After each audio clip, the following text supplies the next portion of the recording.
Oi! Hoje é resenha do conto Valsa Fantástica, escrito por Afonso Celso, aqui da coletânea Medo Imortal, Academia Sobrenatural Brasileira de Letras, dentro do nosso projeto Mês do Terror, edição 2022. No arraial do Salto Grande, Bahia e Minas se extremam.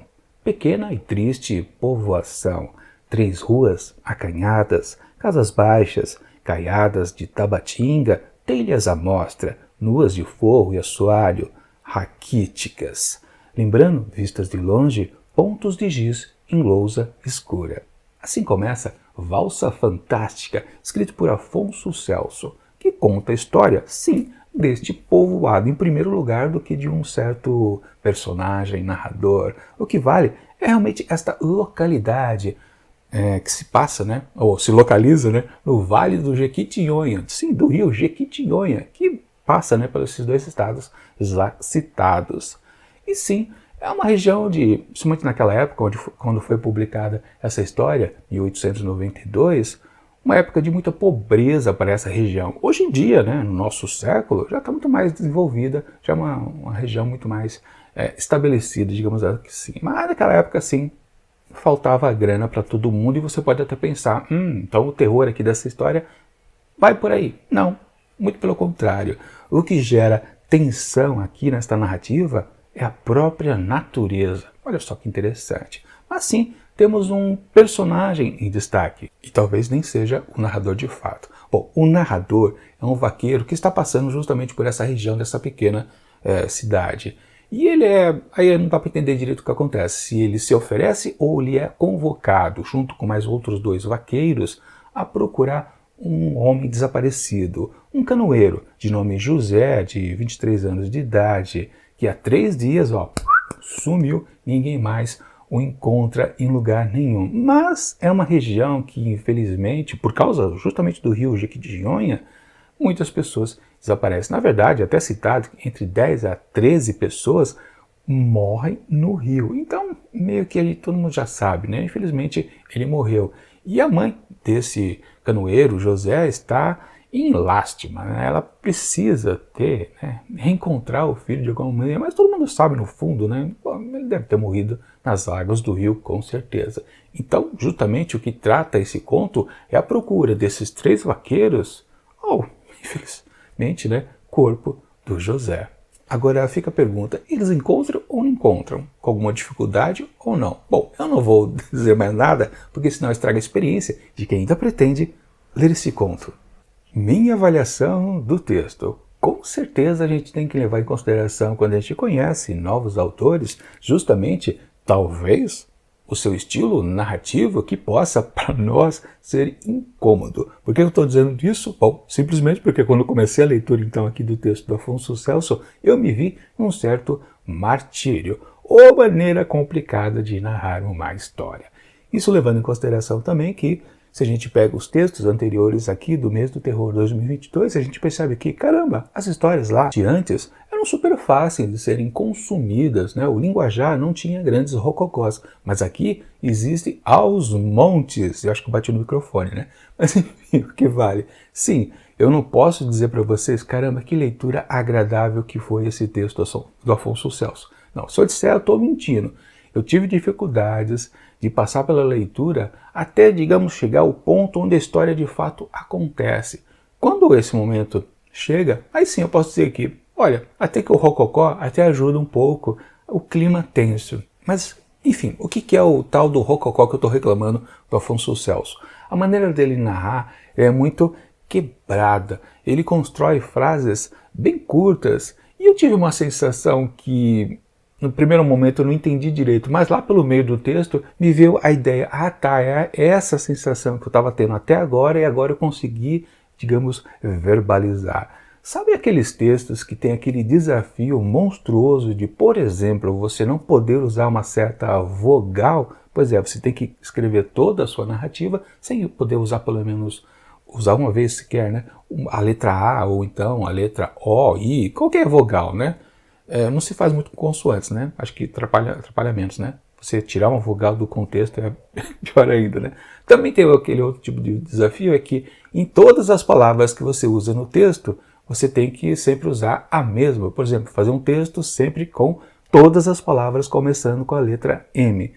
É de uma dificuldade, né, incrível. E para você realizar esse desafio, você acaba fazendo construções de frases invertidas ou resumidas, e esse tipo de resultado que você encontra nesses dois modelos de texto é o que eu senti ao longo do começo dessa narrativa.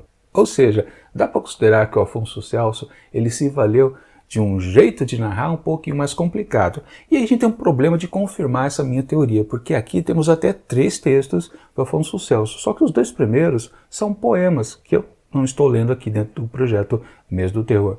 Eu li os 2, não são lá grande coisa, confesso para vocês também, mas eu gostaria de ver um outro texto dele para perceber se ele continua nessa mesma pegada narrativa, nesse estilo, né, de usar as frases curtas, uma construção um pouquinho invertida, talvez aqui e acolá. Mas ok.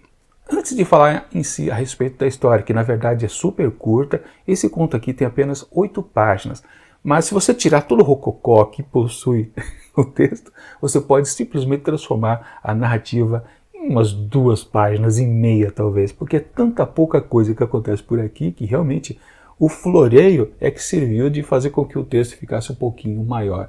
Aliás, o texto é dividido em 6 partes muito distintas, que aliás também tem uma pequena curiosidade.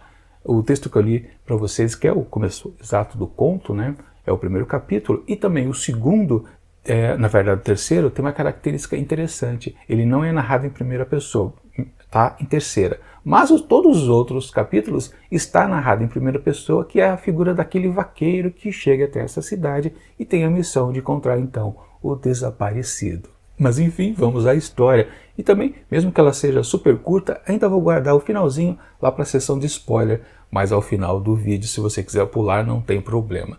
Bom, o que temos aqui de história é que, de fato, eles vão então atrás do desaparecido José e acabam encontrando ele numa certa região muito propícia a isso, que é o Tombo Grande, é isso? Tombo Grande? Acho que é. Enfim, é uma queda d'água. Canoeiro, né? Caiu da queda d'água, provavelmente ele está para depois dali. De fato, também indo logo ao ponto. Eles estão vagando lá pela margem do Jequitinhonha e acabam encontrando sim o corpo de José boiando pelas águas. Só que ele não está descendo o rio, não. Ele está num redemoinho. Pois é, ele foi sugado e o corpo não consegue sair dali. Ele fica circulando o tempo todo. E daí que vem a parte boa do texto. Pois é, nome do conto, Valsa Fantástica. É isso que está acontecendo então ali, neste par inusitado, né? José, ou talvez melhor dizendo, o corpo de José e as águas. Na visão ali daquele vaqueiro que narra a história para a gente e dos outros 2 também que o acompanham, está acontecendo uma valsa diante deles. Um lindo balé, talvez, se a gente puder considerar também. Mas a graciosidade que acontece, o movimento do corpo e também das águas. E também no jogar, às vezes o corpo parece que vai conseguir sair do rodominho, mas ele se distancia, depois é sugado novamente. Ou seja, é um vai e vem e um circular o tempo todo que transforma aquela coisa horrorosa de estar ali o corpo de uma pessoa, mas também em algo de uma certa maravilha, que provoca um certo encanto. É uma coisa de assombro e de deslumbramento ao mesmo tempo. E isso o texto, mesmo nos seus rococós, consegue colocar para a gente e passar de uma maneira muito interessante e até fácil. Por isso que eu digo, né? Alguns textos difíceis também podem se valer da sua dificuldade. Na verdade, durante todo os 6 capítulos, as 8 páginas, eu fiquei naquela sensação de, caramba, que coisa difícil, né? A escolha narrativa do Afonso Celso não foi das melhores. Mas se você faz uma segunda leitura aqui deste conto, tudo fica melhor. Justamente porque você não está mais na situação de estar tentando decifrar o que diabo está acontecendo diante de tanto rococó. Você já sabe. Então, quando você passa por uma segunda vez pela história, você a entende de maneira mais fácil. E o floreio meio que evapora. Então é sempre importante dar uma oportunidade a um texto que às vezes parece complicado, claro, isso você pode fazer com um conto, que é poucas páginas. Quando você pega um romance complicadíssimo o tempo todo, é difícil você voltar. Mas num conto, pô, se pode dar uma chance realmente a ele, né? E é no caso aqui, quando você lê esse texto do Afonso Celso mais uma vez, essa valsa fica muito mais encantadora. Bom, e a história, como ela se desenvolve? É aquela coisa, né? Aí já vão cair na questão de spoilers, eu posso dizer para vocês que talvez vocês não queiram saber exatamente como o texto termina. É uma coisa que talvez ninguém tenha pensado. Também não é grande coisa, né? Uma coisa super original. Mas antes de a gente chegar nesse ponto, deixa eu comentar uma coisa para vocês.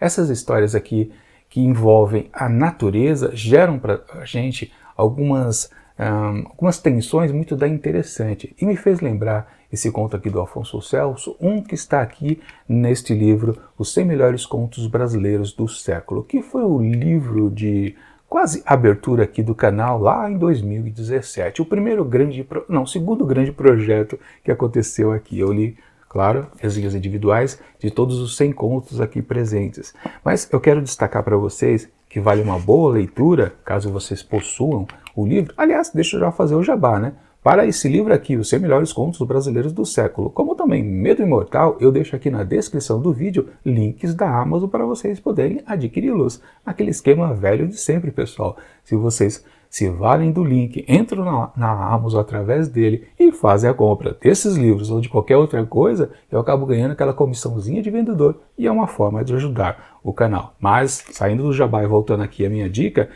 temos aqui um texto aqui que envolve a natureza, que também é de uma tragédia incrível, que é de doer, é de partir o coração também, mais ainda do que esse texto aqui. Eu me refiro ao texto de Bernardo Ellis, que é lá dos anos 40. Chama-se Nhola dos Anjos e a Cheia do Corumbá. Pois é, mais outro rio a atrapalhar a vida das pessoas e provocar algumas tragédias. Esse texto é sensacional, recomendo bastante para vocês. Vou deixar o link aqui em cima da resenha que eu fiz lá na época, em 2017. Mas dá um desconto para mim que lá em 2017 eu ainda estava verde, não sabia falar muito direito, eu falava pausadamente e provavelmente o vídeo não é lá essas coisas, mas dá para perceber que eu curti bastante o texto. Enfim, voltando ao texto de hoje, se vocês não quiserem saber agora como é que a história termina, se encerra, dá uma olhada nos capítulos aqui no próprio vídeo ou então na descrição do vídeo. Vai estar lá a marcação dos capítulos, vocês pulam lá para o final, na seção onde eu atribuo uma certa nota a este conto aqui, aí vocês não ficam sabendo do spoiler, bom? Então vocês estão avisados que a partir de agora eu vou dar os finalmente aqui desse conto do Afonso Celso. Pois bem, diante daquela admiração então do narrador aqui da história, desse cavaleiro, dos seus dois outros companheiros, aquele fascínio que aquela dança macabra acontecia, o narrador ele tem vontade de entrar nas águas e retirar o corpo então ali do falecido. Os outros dois vaqueiros conseguem deter ele, porque percebem que aquela sedução, tipo a sereia, né, faz exatamente isso. Aí você pensa, pô, e aí? O corpo vai ficar eternamente circulando ali dentro do redemoinho, vai se despedaçar e só então ele vai conseguir sair dali? Não, eis que acontece a aparição de um outro personagem, um homem bem franzino, pequenininho, amigo do falecido, um homem de nome Pantaleão. E ele diz, não, eu vou lá salvar o corpo do meu amigo, porque ele merece ser sepultado. E então, de maneira inusitada, porque se pensou, né, que aqueles 3 vaqueiros fortes conseguiriam fazer a missão, cumprir a missão, né, de procurar o desaparecido, né, talvez resgatar o corpo, enfim. Quem acaba fazendo então é o Pantaleão, um homem baixinho, amigo. Ele consegue, ele faz lá umas traquitanas, ele consegue laçar a perna, aqueles movimentos rotatórios que ele tem lá dentro do redemoinho, ele consegue laçar a perna então do cadáver do amigo, traz para a margem e volta com ele para a cidade, para o sepultamento. Ele mesmo, o Pantaleão, cava a cova e o corpo estando lá, né, sendo preparado, quer dizer, ele nem é preparado, na verdade, ele está lá exposto, e muita gente vem então visitar o corpo do José falecido, e também o texto fica um pouquinho mais macabro, porque é bem descrito o estado que se encontra agora aquele corpo ali, totalmente, depois de 3 dias rodando num redemoinho. É uma descrição também bem nojenta, para